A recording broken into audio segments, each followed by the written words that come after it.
Bom dia, aqui é a professora de vocês falando. Vamos tentar gravar uma aula online.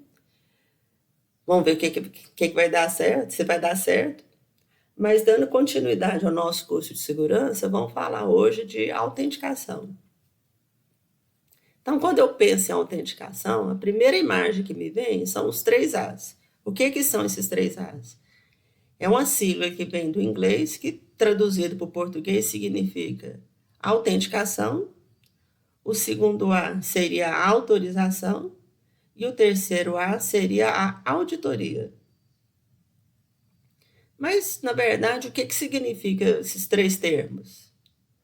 Então, a autenticação nada mais é eu verificar a identidade de um usuário que deseja acessar um sistema.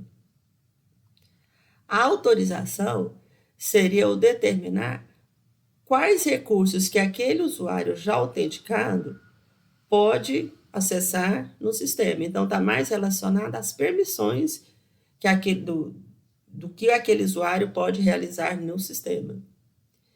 E a auditoria seria nada mais do que a coleta de informações que aquele usuário já autenticado, que tem um certo nível de autorização, é você rastrear o que ele fez no sistema. Qual que é a importância da questão da auditoria?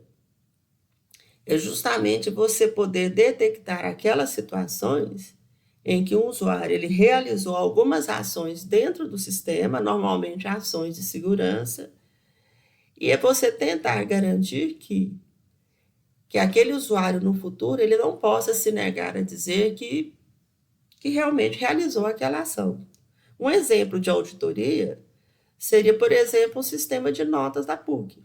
Por exemplo, na hora que eu vou digitar as notas, eu só posso digitar as notas após eu fazer a minha autenticação com a minha senha secreta. A partir da minha senha secreta, eu tenho a permissão para alterar as notas dos meus alunos e, posteriormente, o sistema da PUC ele pode rastrear quem foi que digitou notas no sistema, o dia que digitou, a hora que digitou. Então, percebam que é o seguinte, um sistema para ser considerado de fato seguro, ele precisa implementar os 3 As, a autenticação, a autorização e a auditoria. Quando eu penso em autenticação, a primeira coisa que eu vou pensar é em controle de acesso. Então, na verdade, essa é a principal função de qualquer sistema de autenticação.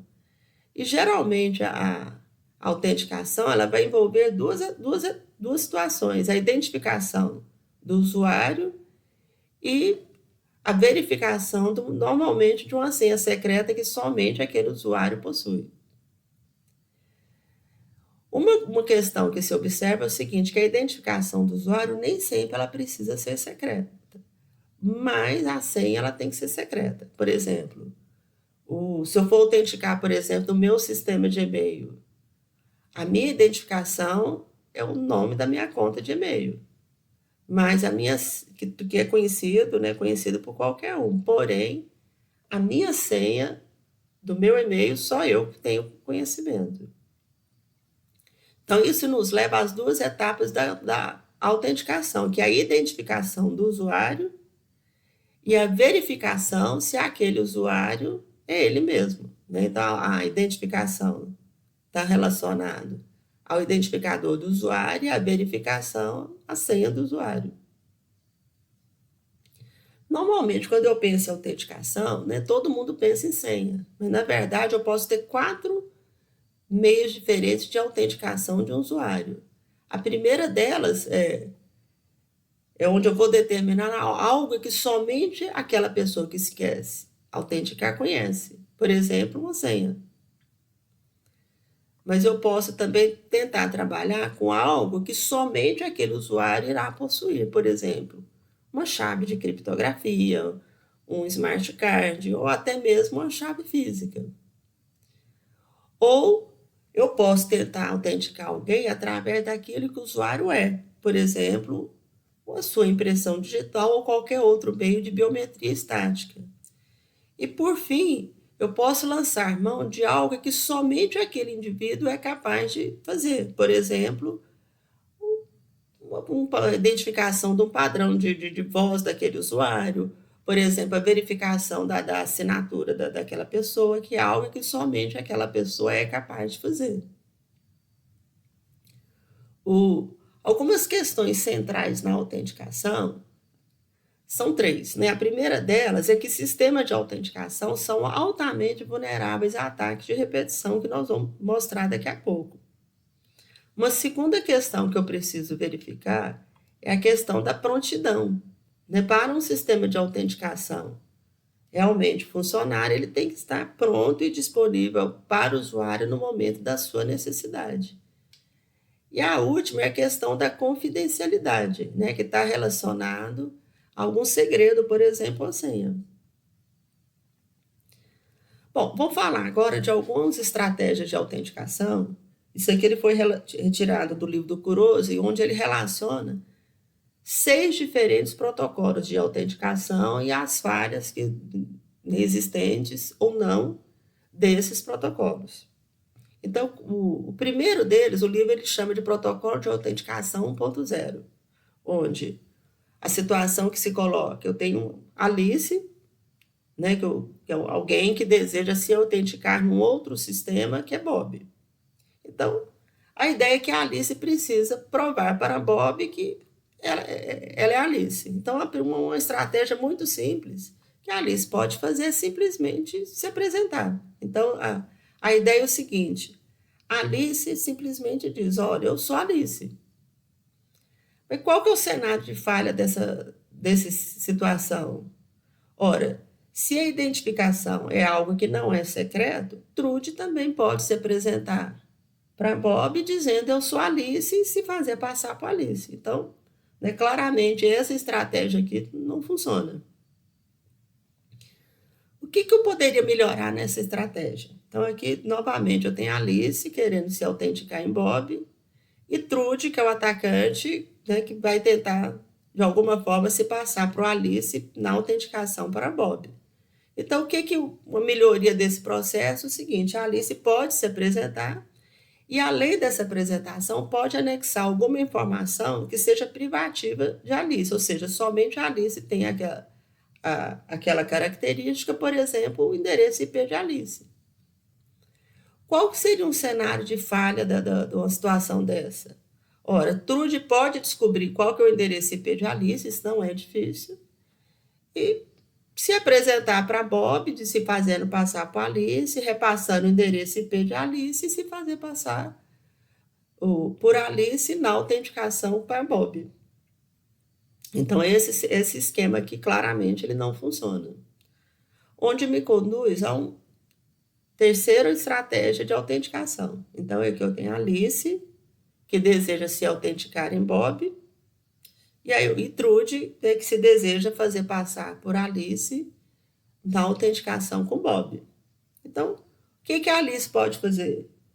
Pode, além de se apresentar, enviar uma senha secreta que é conhecida somente por Alice e por Bob. Bob, tendo conhecimento da senha secreta de Alice, pode autenticar Alice claramente, né, supondo que somente a Alice e Bob conheçam essa senha, eu diria que esse é um sistema que é bem melhor do que os anteriores. Mas será que ele tem também um cenário de falha? O que Trude pode fazer? Pode fazer o quê?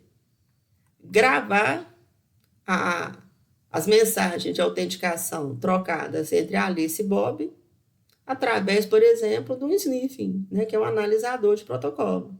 A partir daí, Trude pode descobrir a senha secreta de Alice, que nesse caso aqui está sendo transmitida em texto aberto, e se autenticar a Bob se fazendo passar por Alice. Então, esse cenário, apesar de ser considerado mais seguro do que os anteriores, ainda possui esse cenário de falha. Como que eu posso melhorar mais ainda isso aqui? Ora, eu posso, né, trabalhar com a variação do protocolo anterior, que eu vou chamar de protocolo de autenticação 3.1, onde da mesma forma que os anteriores, eu tenho aqui a Alice tentando se autenticar em Bob. E Trude, né, que é o atacante tentando descobrir qual que é a senha de Alice. Então, o que a Alice pode fazer? Pode, além da apresentação, criptografar a sua senha secreta. Nessa situação aqui, pode-se usar tanto criptografia simétrica como assimétrica. Se for simétrica, obviamente, ele exige que Bob e Alice compartilhem a mesma chave secreta, e se for assimétrica, a ideia é que a Alice ela criptografa a senha com a sua chave privativa e Bob descriptografa com a chave pública de Alice. Então, qualquer um dos dois sistemas, tanto na simétrica como na assimétrica, pode ser usado nesse protocolo. E Bob, a partir do momento que ele descriptografa a senha secreta criptografada, tem condições de verificar a identidade de Alice e autentica Alice. Mas será que esse sistema agora também tem um cenário de falha? Ora, veja bem, da mesma forma que no anterior, Trude pode gravar a senha, ou seja, gravar todos os pacotes de autenticação enviados entre Alice e Bob e reproduzir exatamente o mesmo pacote. A grande questão dessa situação é que Trude não irá descobrir qual que é a senha secreta de Alice, mas isso não impede de Trude gravar o pacote de autenticação e se autenticar em Bob se fazendo passar por Alice. Por que isso acontece? Porque a senha secreta de Alice ela é sempre a mesma. Então, a partir do momento que você tem os pacotes de autenticação, Trude simplesmente reproduz os pacotes de autenticação enviados por Alice a Bob e se faz passar por Alice. Então, esse protocolo também tem esse cenário de falha. Aí a pergunta é, como que eu resolvo isso aí? Porque o que a gente percebe é o seguinte, que o ataque de reprodução é o maior problema que eu posso ter na autenticação. Por quê? Porque nesse ataque, como é que funciona? O intruso ele captura os dados de autenticação de forma passiva, ou seja, o usuário não tem conhecimento que seus pacotes de autenticação estão sendo capturados e, posteriormente, ele retransmite para que uma pessoa pode se autenticar num sistema se fazendo passar por outro. Aí a pergunta é, como é que eu faço para evitar esse ataque? Então, vou mostrar três estratégias que podem ser usados nos sistemas para poder evitar o problema do ataque de reprodução na autenticação de usuários. Então, a primeira estratégia que nós vamos mostrar é através do uso do número sequencial. Porque qual que é o problema que eu tinha ali? O ataque de reprodução, ele lança mão de que todas as mensagens de autenticação não se alteram. Por isso que ele pode reproduzir aqueles pacotes se fazendo passar, no nosso caso lá, por Alice. Então, a primeira coisa que nós vamos fazer é colocar alguma mudança, algo de diferente em cada um dos pacotes de autenticação. E nesse caso aqui, vamos tentar trabalhar com um número sequencial. Como que funciona isso aí? Aqui eu tenho novamente a Alice querendo se autenticar em Bob. Então, na primeira vez que a Alice se autentica em Bob, além do login e da senha criptografada, você anexa um número de sequência, que no caso aqui é 1. Na segunda autenticação, o que você faz? Incrementa esse número de sequência, que nesse caso aqui é 2. Até na enésima autenticação, que você anexa um número de sequência igual a n. Onde que isso aqui evita do ataque de reprodução?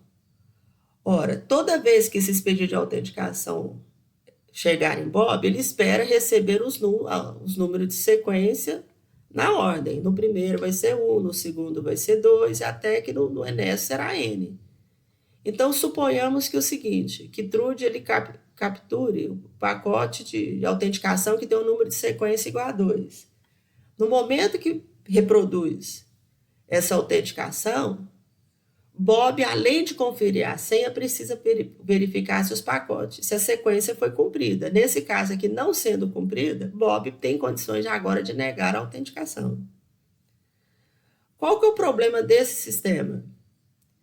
A principal dificuldade é como que eu faço para manter esses números de sequência, porque o que acontece? Pode ser que a primeira autenticação ocorra ontem, a segunda autenticação ocorra hoje, a terceira ocorra amanhã, e entre um dia e outro, os sistemas podem se reiniciar e manter esses números de sequência, muitas vezes pode se tornar complicado. Então, como que eu posso melhorar essa situação? Ao invés de inserir os números de sequência, eu posso trabalhar com marcas de tempo. O que seria a marca de tempo? É assim, ó. Cada pedido de autenticação, além do login da senha, eu vou inserir o quê? A data e a hora atual. Supondo que o atraso entre o transmissor e o receptor não seja longo, o que a outra parte faz? Ele vai aceitar autenticar somente se a marca de tempo inserida no pedido de autenticação for um valor próximo da hora atual. Se essa data e hora corrente estiver criptografada, obviamente eu estou criando uma dificuldade para um intruso que queira fazer uso do ataque de reprodução. Existem sistemas que usam essa estratégia da marca de tempo? Existe. Né? Mas qual que é o principal problema disso aí? É justamente você manter o sincronismo entre o relógio dos dois participantes, porque a partir do momento que houver algum atraso em um dos relógios, esse sistema não vai funcionar. Então, você tem que, de alguma forma, garantir que os dois sistemas usem relógios sincronizados. Uma outra forma, uma outra estratégia que eu posso usar é a estratégia do desafio-resposta. O que seria esse desafio-resposta? É assim, ó. A cada pedido de autenticação, vamos supor que a Alice queira se autenticar em Bob, aí o que Bob faz? Envia para a Alice um desafio.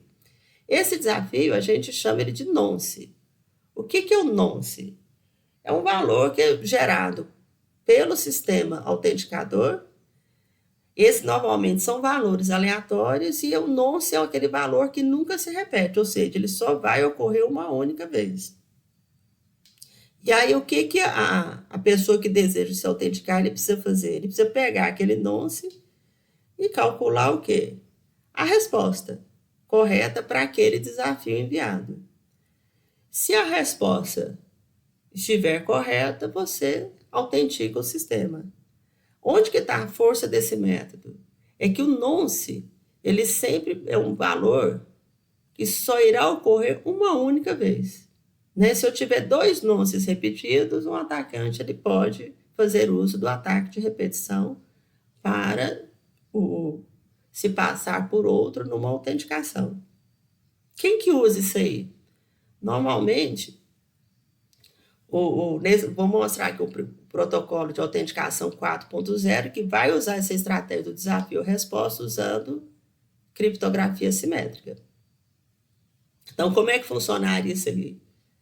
Do lado de cá eu tenho a Alice, que possui uma chave simétrica, que eu vou chamar aqui de AB. Do outro lado eu tenho o Bob, que também tem conhecimento da mesma chave. E a autenticação ela funcionaria da seguinte forma. Né? Aqui eu tenho Trude.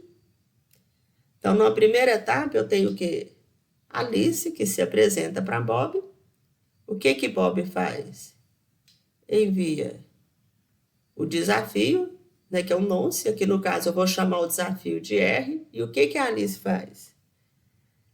Criptografa o desafio R com a sua chave, que é compartilhada com Bob, no caso aqui, a chave o KAB. Bob, ao receber o nonce criptografado com aquela chave que somente a Alice e Bob têm conhecimento, o que ele faz? Ele descriptografa a resposta e compara com o nonce enviado.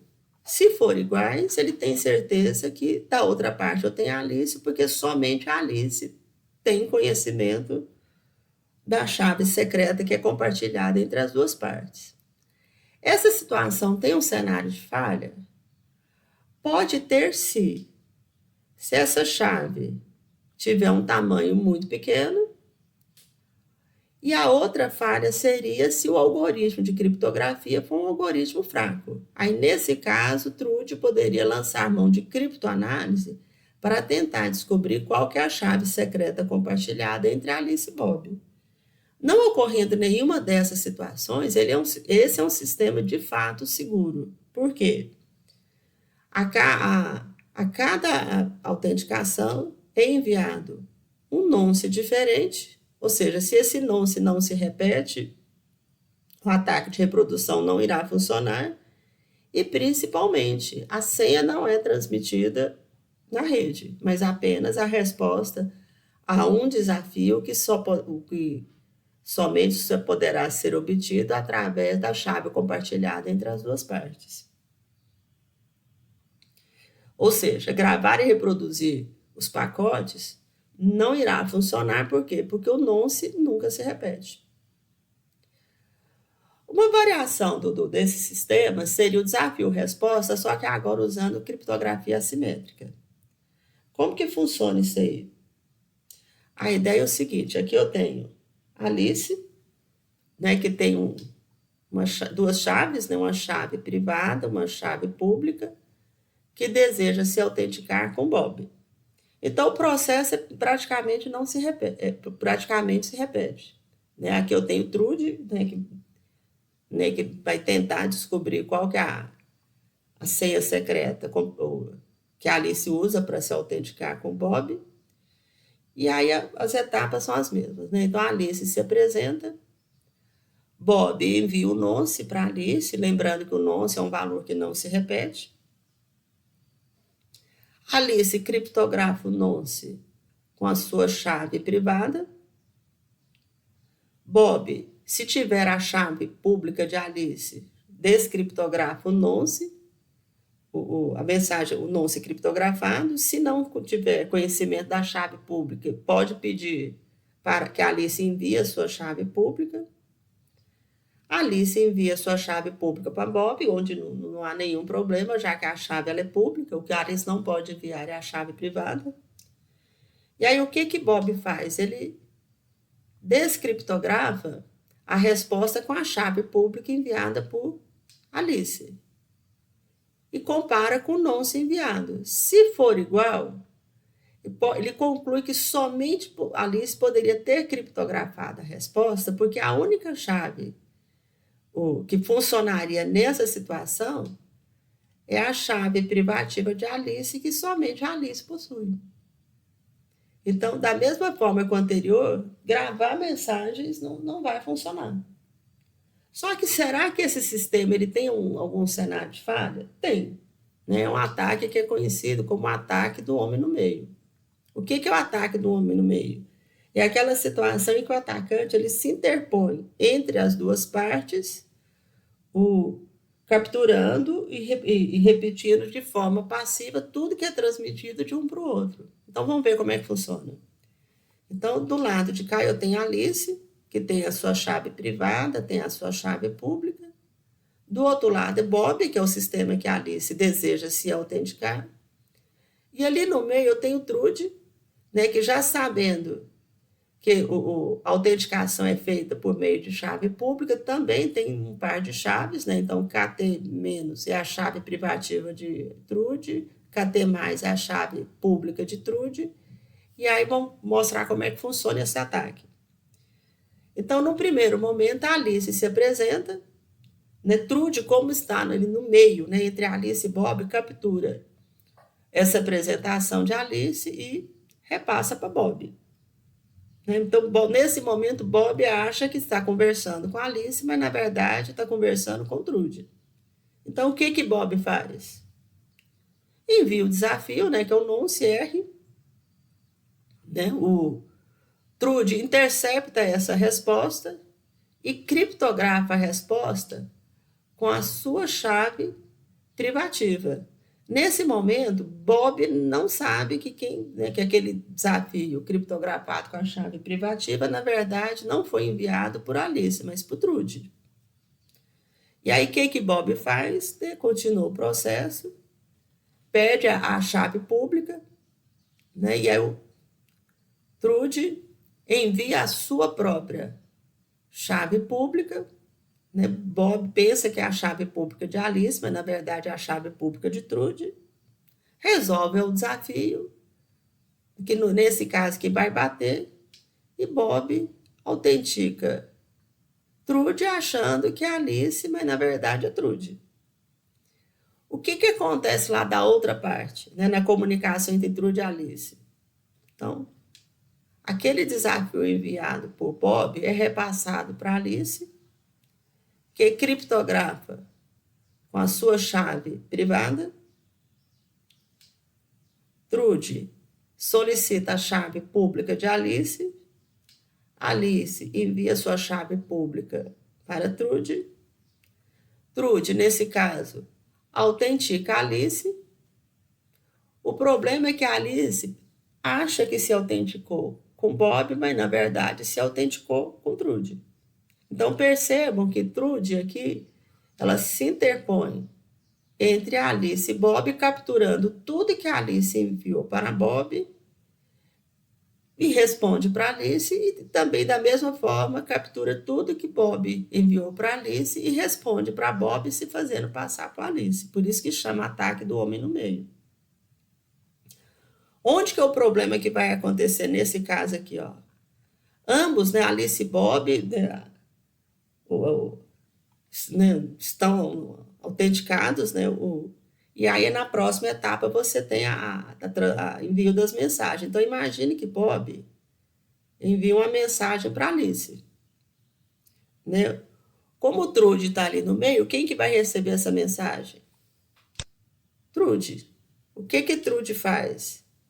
Decifra a mensagem criptografada enviada por Bob, lê a mensagem, criptografa com a chave pública de Alice e envia a mensagem para Alice. Então, nessa situação aqui, ó, claramente eu tenho uma quebra de confidencialidade, porque tudo que é transmitido por Bob para Alice é capturado por Trude. Da mesma forma, tudo que Alice enviar para Bob também será lido por Trude. E o grande problema disso aqui é o seguinte: imagine que no futuro Alice e Bob se encontram para conferir as mensagens. Como Trude não fez nenhuma alteração, Alice, de fato, ela acredita que conversou com Bob, mas na verdade conversou com Trude e vice-versa. Então, esse aqui é um ataque perigoso. Ele ocorre muitas vezes. Esse aqui ele mostrou uma situação em que não houve alteração na mensagem, mas uma variação desse ataque pode haver modificação na mensagem, e muitas vezes para fins não muito bem intencionados. Tem solução a essa situação? Tem. Então, como é que eu resolvo isso aqui? Ó? Através do quê? Qual que é o grande cenário de falha ali? Ó? Por que Bob achava que estava conversando com Trude? Porque Trude envia a sua chave dizendo se passar por Alice, mas o Bob não tinha em nenhum momento, ele tinha como conferir se essa chave aqui, ó, se esse par de chaves aqui, de fato, não pertence a Alice. Qual a solução? Precisa ter um mecanismo para poder tentar provar quem que é o dono desse par de chaves. Porque da forma como está aqui, Trude pode falar, se passar por Alice, envia seu próprio par de chaves, e Bob acredita que se trata de Alice e não de Trude. Então, como que resolve isso aí? Através do quê? Do uso de chaves certificadas, ou seja, se quiser fazer uma autenticação usando desafio-resposta com criptografia assimétrica, aquelas chaves têm que ser chaves emitidas por uma autoridade certificadora confiável. Por quê? Porque naquele momento em que Bob solicita a chave pública de Alice, ele tem como verificar se aquela chave pública de fato pertence a Alice. Bom, com isso finalizamos a nossa aula sobre autenticação. Todo esse material foi retirado desses dois livros, né? O livro do Stalizer, né, que você já tem disponível no Edmodo, página 354 a 356, lá do livro do Kuroso, também nas páginas 525 e 530.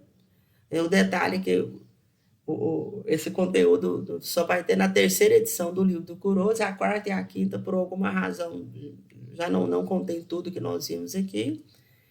E com isso finalizamos a nossa aula. Espero que tenham gostado. Bom dia a todos.